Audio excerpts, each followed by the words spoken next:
Hey guys, it's James Walsh here from the Wrestling Epicenter. I'd like to thank you for finding us here on YouTube. If you get the opportunity, please click that subscribe button as well as the notifications bell. This way, anytime that we upload any new content or new to you content from our archives dating back to 2002, you'll be notified. You can check out what we're up to. Please also check out www.wrestlingepicenter.com for all your wrestling news and information needs, as well as check out our store to keep us running free and clear. Without any further delay, let's get to why you're here. Thanks for checking out Wrestling Epicenter on YouTube. To have as our guest, IWA Mid South and SHIMMER ring announcer Joey Eastman. Mr. Eastman, how's it going? Oh, thank you, baby. See, hey, buddy, how you doing? I'm at Starbucks right now, just getting my coffee and everything else. I love how I get the big introduction on all these, like I'm someone important. I love that. Oh, well, you are in the business. You are important. I mean, every wrestler is important to the business. Well, absolutely.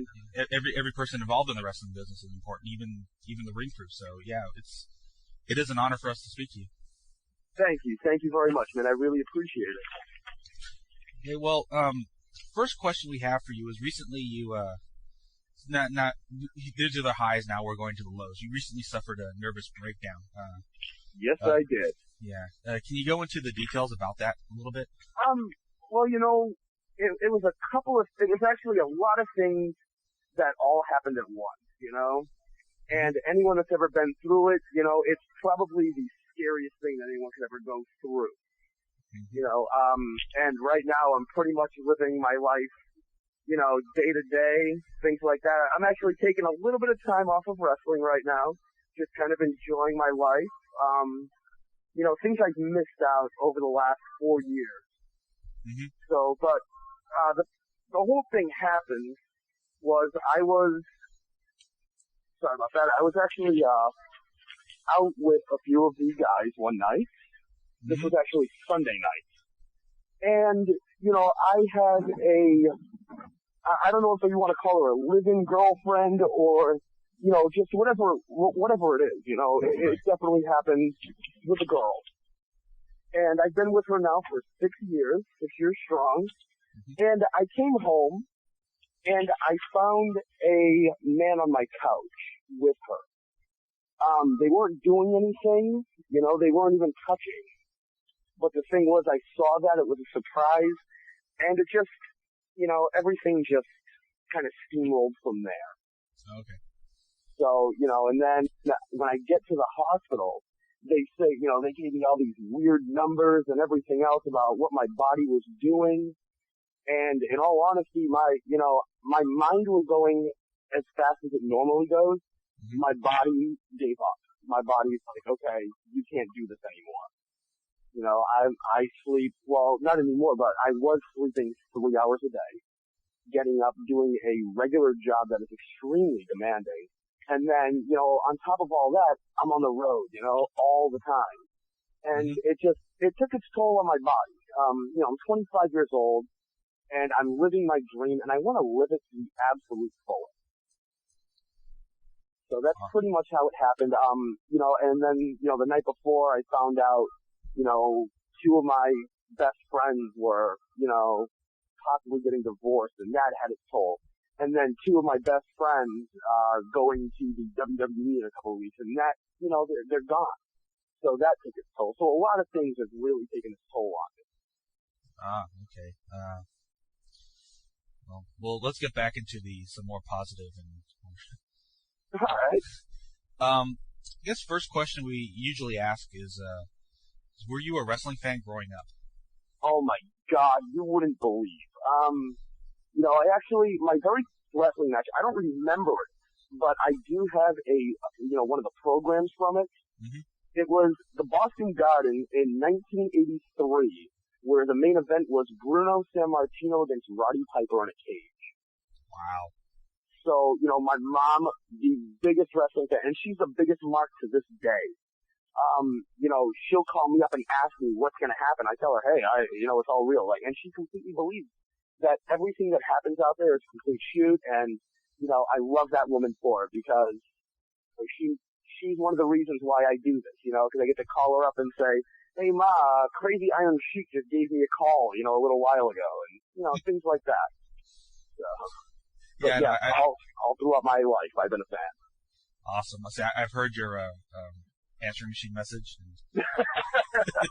3 o'clock in the morning outside of a bar. Iron Sheik is completely trashed. And I just look at him and I say, hey, Sheiky, can you read my voicemail greeting? How do I do that? You telling me what to do. I do it, no problem. And I just put the phone to his ear and he just starts ranting. So, love that man.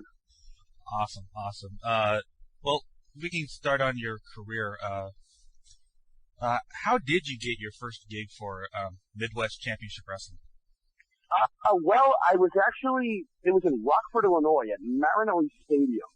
And, I was a huge fan. I was like the crazy fan. Mm-hmm. And Brian Zenner, who was the promoter, and he was doing the old evil owner angle and all that was really popular in 2002. Mm-hmm. And he decides, he's walking outside. I'm smoking a cigarette. I'm like, hey, Zenner, what are you going to do on the show tonight? He's like, nothing. I have to ring announce and I don't want it. So, hey, I'll do it, Mm-hmm. And he gave me that shot in a T-shirt and a pair of jean shorts. And, from there were a couple of other promoters in the crowd. And they came up to me after the show and said, you have a really good voice and we'd love to start using you on our shows. So it just steamrolled from there. Next thing I know, I'm booked, 4 times a week. Wow. Awesome. And, so I guess, most of our, listeners would know you from IWA Mid South and Shimmer. So I guess the first question is, how'd you hook up with Ian Rotten? Oh, well, it was through Ed Schumann, who's pretty much my mentor in this business. Ed Schumann is the rather obese man that sits at the merchandise tables at all IWA shows. That's how you'd know him. But he's a really smart guy. He was at a show in Iowa that I was ring announcing, and Ian's on the show. So I always was afraid of Ian Rotten. I'm like, oh my God, this guy stabs people for a living, And Ed took the time to introduce me. And then as we're walking away, he says, so, do you need a new ring announcer and let Prazak do commentary all the time? Ian looks at me and goes, yeah, sure, be there on, and he gave me the date. And sure enough, I was like 4 hours early for the show was the, tag title tournament.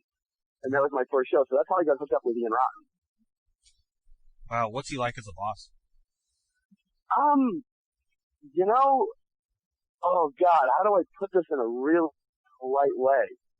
He's like a great guy, and he has such a mind for the business, but he's been hit, way too many times, smokes way too much pot, and he forgets a lot of things. So, he always has that good support crew, that's always around him and say, to help him out, when he forgets something. But God, the man has an incredible mind for this business. So I would definitely rate him as one of my favorite, guys to work for. Did you first meet Dave Prazak at this time too? Yes, I did. And, in all honesty, I always thought Prazak never liked me. Simply because I was a crazy fan and, I would completely mark out at shows and everything else. And I always thought Prazak hated me. And, now it's come out that Prazak's actually, helped me out a lot that I didn't even know of. Getting me other gigs, things like that. Mm-hmm. So, yeah, that was about the time that I met Dave. And I guess, since you're from Chicago and Shimmer runs in, Berwyn Park, is that a matter of convenience, or did he actually ask you if you wanted to ring announce for him? Well, from what I remember the story going, he wanted a female ring announcer. He wanted everything to be girls, and then he's like, you know what? I'd much rather go with a guy that I know is seven. And he came to me and asked me if I wanted to ring announce Shimmer, and, I jumped at the opportunity, that's a huge deal for me, and it's probably one of the most known things that I've done. Mm-hmm. And, yeah, one of the main reasons why I wanted to do this interview is because I'm such a huge fan of women's wrestling, and Shimmer is at the top of my list right now, and you do an excellent job on those shows. Oh, well, thank you. Mm-hmm. I guess next question is the tools. Where did that group originate? How did that group come about? Well, it actually started out as three of us. We would go to the old MCW shows, and we would just be crazy. You know, we'd have fun. We did what wrestling fans were supposed to do. You know, you go and you cheer the bad guy, boo the good guy, and you have fun. You cheer the good guy and boo the bad guy. And, you know, we had fun. And then, you know, we added the kids from Milwaukee, and it took it to a whole new level. And watching those tapes now, I realized how much I actually took away from the shows and things like that. And, you know, but it came about at the time, it was a great thing. You know, we had so much fun, and, you know, nothing was going to stop us. And I'm just glad I kind of was able to leave that whole persona of, you know, being the wacky fan, you know, or, you know, the dumb kid in the front row that would just go wrestling yay. So I'm glad I'm past that now. And when I hear stuff like that, on the inside, I kind of smile a bit because, yeah, that was, you know, I was the guy that, you know, came up with stuff like that, and they're still doing it today. But on the other hand, I'm like, okay, know when, you know, it's the right time. You know, it's always the right time to do it. All right. Well, in addition to your ring announcing, you also promote your own promotion, Totally Tool Wrestling. Yeah. And I do have to say this. I saw the first DVD, and I could not stop laughing from the beginning to the end of it. Well, thank you. That's the purpose, you know? It's people in wrestling, whether you're a wrestler or you're a manager or you're a promoter, whatever you do, no matter what, at certain times, you take yourself too seriously. My big thing is I've never wanted to take myself seriously no matter what. You know, I don't want to be the guy that, you know, in 20 years, I don't want to be that guy that's all bitter about the business. Because in all honesty, I've done more in this business just in my first day than I thought I ever would in my whole life. So I'm very grateful for everything that this wrestling business has given me. And, you know, this is my way to give back in a different way. You know, everybody can go out there, anyone can go out and put on a show that, you know, has a bunch of guys that are just wrestling. Okay, great. Now be creative. Go out there and do something that's just funny as hell. Or, you know, that's why I love Shimmer. Because it's completely different than, you know, the traditional women's wrestling of, oh, let me pull off this broad's clothes and show that she has a great body. Okay, you know, my girlfriend has a great body. That doesn't mean I want to see it on TV and, you know, see these poor women exploited. Right. You know? So, with the Tool show, though, it was just something different, and it was a silly idea that we had, and we ran with it, and, you know, it actually made us a lot of money, you know? I can't lie. We did good on it. Wow, and this was with Joe Hero? Yeah. Yeah, Joe Hero promoted the first, second, and third show with me. His first show was great. And then the second and third show, as I got deeper in the business, you know, and started really wanting to learn and, you know, just trying to get as much knowledge as I can, Joe was still, you know, the fan that, you know, was putting money into a show. And it kind of, you know, drove a huge wedge between us. Not only creatively, but, you know, on the business side of everything too. You know, show number one was all about having a good time.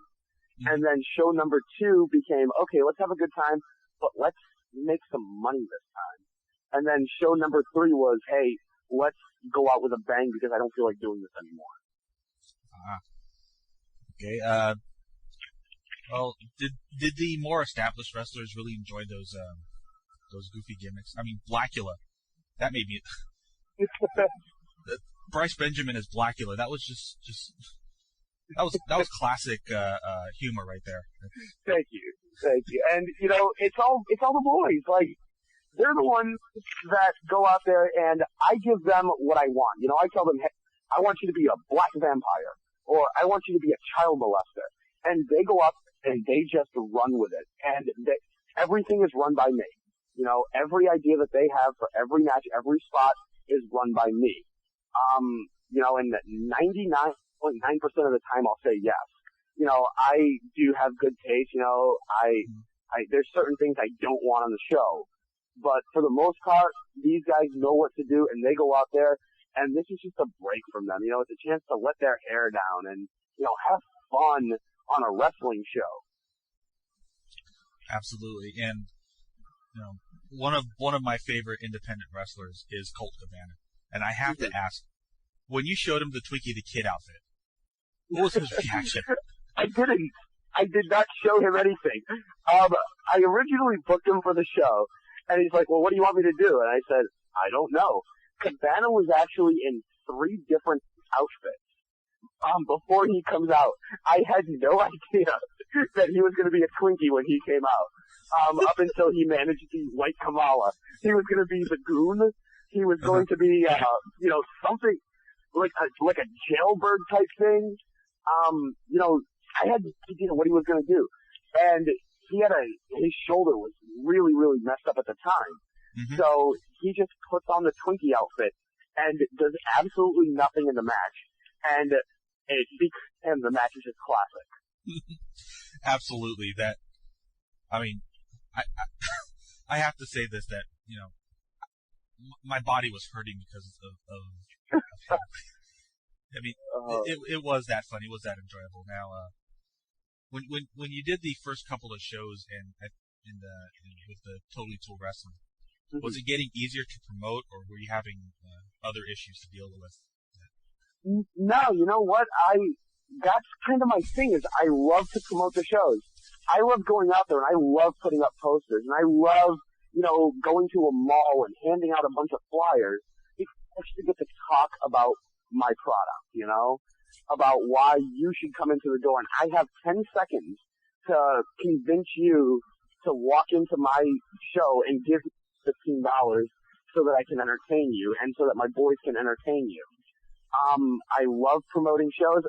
The first one wasn't that hard at all because, in all honesty, we didn't know what we were doing and we expected to lose our asses. The second show became a little more tough because now we had a mindset of trying to make some money. And then the third show, everything just fell into place and it was really easy. Awesome. I guess a couple of ring announcing questions. Yep. First one's, what's the most difficult name you've ever had to pronounce in the ring? Oh, let me see here. Dusty Rhodes was actually really hard for me because I'm such a huge Dusty Rhodes mob. Mm-hmm. It's not really their name. I do have to. I'm sorry to interrupt. I have to ask. Every person who's a Dusty Rhodes fan does an impression. Yeah, absolutely. Can you do one? Absolutely. Give me a second here. All right. Hey, it's me. You've been around on another planet because this stratosphere is reserved for the American dream, Dusty Rhodes, Daddy, and you, Nature Boy Ric Flair, on the Bullet Woods. That's all I got. If you want a really good Dusty Rhodes impersonation, talk to Vito Tomaselli. Okay. Yeah. Awesome. Yeah. Yeah, Dusty Rhodes was tough. I'm trying to think of other guys, that were tough. Mercedes Martinez was very tough for me the first time I was on a show with her because in Chicago we had this girl named Mia Martinez. And at the end of it was a tournament final, and Mercedes was in it, and I almost said Mia, so I acted like I choked and, started coughing. It was the worst fake cough I've ever done in my life. And just got everybody laughing, and that was pretty much it. I never had to say her name. All right. Well, before we go into the word associations, we have to ask about one nickname of yours. Mm-hmm. One Man Orgy. The One Man Orgy. My whole thing is, I'm kind of known as being the guy that I'm going to go out and just try to pick up girls everywhere, even though I don't. They just kind of appear. I guess I don't know. But in high school, I was a really fat kid. I never had a date to the prom or anything like that, but yet the girls loved me, but I would never do, they wouldn't give me the time of day. They would just always be around me. And one of the guys on the football team actually called me the One Man Orgy, and it just completely stuck, all throughout high school. And then when I was in the Navy, there was a kid that I was in high school with that was in the Navy with me and called me One Man Orgy. Like, it just stuck with me throughout my whole life. So I'm glad that that's pretty much done as well. Okay, well, Once again, thank you, and if we could finish this off with a few word associations. Absolutely. Yeah, basically, I just want your opinions on several ring announcers throughout history and currently working for the major promotions. Okay. All right, first one on the list is Ring of Honor's ring announcer Bobby Cruz. Bobby Cruz is phenomenal. In one breath, I'm jealous of him, but in another, I'm not, because he is just incredible and he has a lot of pressure, working on such a huge, scale, or a huge stage. Right, how about the former WCW and current TNA ring announcer Dave Penza? Dave Penza is, one of the all-time favorite ring announcers. I grew up in Boston, so I had more, I wasn't used to the Southern style of ring announcing, so that was never really my thing, but, he had a job for a long time and still does, so he's doing something right. Okay, how about TNA main event ring announcer Jeremy Borish? Next one. No, I'm kidding. Jeremy Borish, I don't want people to get mad at me for what I'm saying here, but, I've been told by a few people that he has a job because he carries Jeff Jarrett's bags. And, a lot of TNA guys tell me that, it should be me on there. And, like I said, I have a great day job and I'm probably never going to leave that. So, the guy's making money doing it. That's all that matters, I guess. Awesome. Okay, how about SmackDown's ring announcer Tony Chimmer? That guy's awesome. When he first started, I wasn't a big, but the man has grown on me. And I think he is really, really good. And, he's got a great look to be a ring announcer. His cadence, in my opinion, not the greatest out of all the ring announcers I've ever seen, but he's really not bad at all. Well, how about the Monday Night Raw ring announcer Lillian Garcia? She has boobs, so that's her thing. So I think she's probably, she's no Mike McGurk when it comes to women's ring announcers, okay? But, she obviously serves a purpose and she can sing, so that's good for her. Well, you just named the next one, Mike McGurk. She's the greatest women's ring announcer ever. And that's one lady I would love to talk to. I don't know whatever happened to her or anything like that, but I would love to just, sit down and talk to her. Okay, two more legends. First one, Gary Michael Capetta. Great. He had, when it came to Southern wrestling, that was the voice that I associated with Southern wrestling. It was just incredible. The way his cadence and the way he made a match feel important, that guy was the best. But I'm pretty sure who you're going to say next, and he's the greatest of all time. That's right. The last one's Howard Finkel. Absolutely. The man who, when I ring announce, that's who I want to be. Howard Finkel is, without a doubt, the greatest. I get chills when I hear him every year at WrestleMania. The man, his voice alone brings me back to a time when I was a little kid, and, this business was everything, and everything just seemed so important. And I credit a lot of that to Howard Finkel, whenever a title changed, how he would say it, or, just anything like that. Howard Finkel is just the man that I think of when I think of wrestling like that. Awesome. Well, once again, we really can't thank you enough. This has been truly a privilege for me. Oh, well, thank you. No, it's been a pleasure for me. I just getting out of work, getting a coffee, and then, get to do an interview, and the really cute girl at Starbucks is checking me out thinking that I'm somebody really important. So you probably got me hooked up, man. So thank you. My name is James Walsh, and I'd like to thank you for checking out the Wrestling Epicenter here on YouTube. If you have not done so already, please do. Click that subscription button and the notifications bell. This way you'll be notified anytime I upload any new or new to you classic content from our archives that date back to 2002. If you get the opportunity, please also check out www.wrestlingepicenter.com for all your wrestling news and info needs, as well as our store, to keep us going free and clear. Without any further delay, let's get to why you came here, the content here on YouTube.